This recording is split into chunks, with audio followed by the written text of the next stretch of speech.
behind President Gay, stating, quote, "As members of the Harvard Corporation, we today reaffirm our support for President Gay's continued leadership of Harvard University. Our extensive deliberations affirm our confidence that President Gay is the right leader to help our community heal and to address the very serious societal issues we are facing." But it appears the trouble doesn't end there for the Ivy League president, as she's now facing serious accusations of academic plagiarism. Now, this side-by-side comparison by the Harvard Crimson shows these striking similarities between Gay's 1997 doctoral dissertation and another scholarly piece from the year before. Well, Harvard's board says the matter has already been addressed, saying, quote, "With regard to the president's academic writings, the university became aware in late October of those allegations. On December 9th, the fellows reviewed the results, which revealed a few instances of, quote, inadequate citation. While the analysis found no violation of Harvard standards for research misconduct, President Gay is proactively requesting 4 corrections in 2 articles to insert citations and quotation marks that were omitted from the original publications." Now, New York Congresswoman Elise Stefanik is hitting back. This is a moral failure of Harvard's leadership and higher education leadership at the highest levels.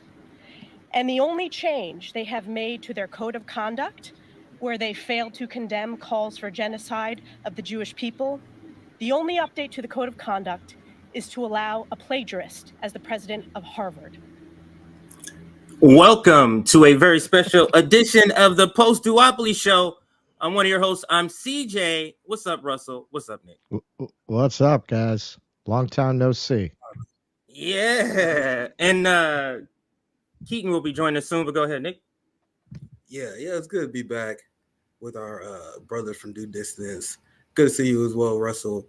Have anyone else been losing their mind at this high-level display of Karen behavior that we've seen out of the Zionists? Like, this is peak Karen that we are seeing here. Imagine if I was a minority group and I had a political ad. Let's say, like reparation, for example, right? Imagine if I said, because you don't support reparations, that means you must support the genocide of Black Americans. That's how ridiculous it sounds to me, because you have a bunch of Jewish Zionist people that is tying your support to their political position with whether you like Jews or not.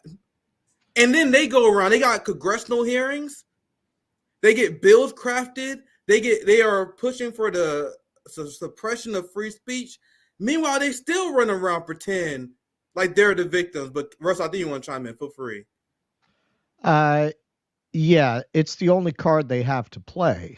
And they've been playing this card for decades, and it always worked for them. And you can see them getting more and more desperate, because this is the first time in history it hasn't worked for them. And they're really struggling to regain that control of the narrative, because once you open up daylight between being Jewish and being Zionist, it's the end of the game for these people. They have gotten away with, as rabbis who have been going out and speaking out have been saying, this is a nationalist apartheid state hiding behind a religion to legitimize itself. And as Norman Finkelstein often points out, they use the Holocaust to defend themselves from any kind of criticism. I saw somebody today who's not Jewish posting, I stand against anti-Semitism with a Star of David. All right, well, that's all well and good, but without context, you're actually endangering me. You're actually endangering me, because if you don't put any context on that, clearly you are spreading the idea that protests against Israel are anti-Semitic by definition. And that endangers me, because what you're telling people is that Jews support genocide by definition. That if you are Jewish, you are in support of what's going on in Gaza. Are there Jews who are in support? Yeah, a lot of them. I know some of them. I know some sick fucks posting things that, dude, I want to get into it. I mean, you know, things along the lines, and we've all seen these of Israelis drinking water in mockery. I know people who post videos like that. And yeah, man, that is some sick shit. But that doesn't represent me. That doesn't they shut down Grand Central Terminal. Jewish Voice for Peace. They don't want to talk about that. They don't want to when have you ever seen these rabbis who have been making the rounds get put on CNN or MSNBC? Remarkably, those outlets have been pushing back more than you know, in my when I was coming up, nobody said boo about Israel. Nobody said boo about them. The Yasser Arafat at the time was the leader, and they portrayed him like a Nazi. Nobody really questioned that narrative. And now it's all falling apart on them, and all they have is censorship. I mean, it's interesting how all these threads are kind of coming together around this, the way they've tried to get control of the flow of information, the way they've been trying to shut down speech, the Twitter files. All of this is coming together in this action in Gaza, where it is so obviously a genocide, you just can't tell people, don't believe your lying eyes about this. So what do they have left? Censorship. And frankly, again, as a Jew, I really don't appreciate all these people walking around using money trying to get control over these organizations. Way to reinforce the stereotype, guys. You got fucking Rappaport literally makes a video talking about don't come to us for money next time. Oh, Jesus Christ. Jesus Christ. Oh, you didn't see that? No, you I didn't see that? haven't seen He that one literally made a video going, yeah, you think Jews are stupid, but next time you come to us for money, next time you come to us for a loan, we're going to remember what you said at this time. I'm sitting there, I'm looking at that. I'm like, dude, so you have heard there's a stereotype, right? Like you've heard about that. You're Jewish, right? You're hurt. So what the fuck are you doing? What are you doing right now? What are you Oh, sir.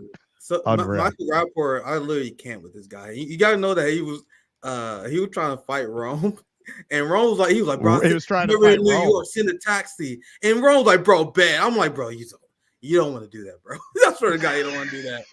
Anyway, to your point, on the more substantive point, they called in on your point, Russell. There's a clear active genocide. Israel lost a PR war in a way we never seen before. Yeah. The United States and Israel is isolated on the world stage. You had the United States, the only country to vote no. The UK is staying on the UN Security Council vote for a ceasefire, which then led the UN to call for a general vote to end the ceasefire. I'm going to pull this receipt very soon. And once again, vast majority of the world, and you have maybe 10 states, and they all U.S. client states, and Israel puppets. But other than that, everyone in the world is against Israel. But in the United States, if you express the same position that most people around the world feel, you're now anti-Semite, and now there's a rise of anti-Semitism. And that's why this has been the number one psyop I have been tackling over the last few weeks. Because as I mentioned before, and this is why this has been one of my number one topics as I started, Zionism is the number one threat to Americans' liberties, the number one national security threat, number one threat to our freedom of speech, everything. You're seeing them import their fascist ideology in the United States to restrict free speech because the pressure is on Israel. And they got a call. The moment's so critical. I'll pass to you here in a moment, CJ. This moment is so critical because they called in all the Mossad agents. And I'm talking about like the Mossad agents in training, because if you're a Mossad agent in training, you're a Mossad. It's just like the CIA. So all the young future Mossad agencies, and these are the young, privileged white women that you're seeing on MSNBC and CNN talking about, oh my God, personally seen the rise of anti-Semitism. That's Mossad calling in a favor. And I'm giving these people no benefit of the doubt because we all seen this clip. I'm going to show it again. I'm going to show it multiple times. Anyone who claims that Zionism and your position on Zionism tied to anti-Semitism, they are following the techniques of the Mossad in Israel. Now, I know what they do because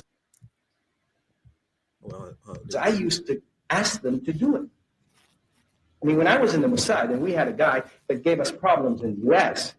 and he was speaking out and he was talking like Pete talked once and said, Israel is bombing Lebanon with cluster bombs. We say, hey, who's that guy? You know, Pete Makaki, we used to call him. Yeah, which is Pete the cockroach. Because he makes a lot of noise and you can't get rid of him. So what you do is you get in touch with a guy in the station in New York or in the station in Washington. You say, tell the guys at Bnei B'rith to label him. And of course the campaign starts, and before you know it, the guy's labeled. And he's an anti-Semite. Because that's what we say he is. And that's one stain you cannot wash. Now, it shames me as a Jew to tell you that. But that's the fact. And it's wrong.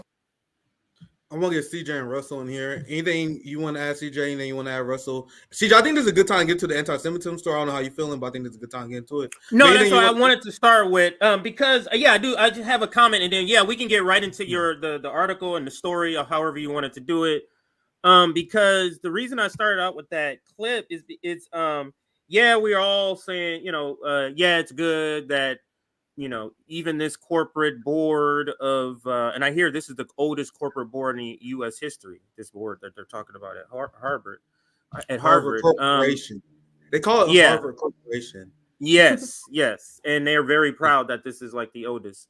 And I played it because the way they talk about what's happening, it's almost like both sides is not bringing up what we bring up here. So you had, the conservative side in that clip saying, it's anti-Semitism, it's anti-Semitism. But in return, even the president of Harvard doesn't come back and say, well, from the river to the sea is not genocidal. But if somebody says something genocidal, you know what I'm saying? Neither side is clarifying that, which I find almost to be weird, but I haven't really thought about it enough to figure out why somebody would do that. Yeah, go ahead. No, it's malicious. They know exactly what they're doing. I give them no benefit of the doubt. As they are committing a genocide and killing people, they're pretending chance equal to genocide when they are doing one. They are doing this to distract from the obvious genocide and the slaughter of the Palestinians that we're seeing.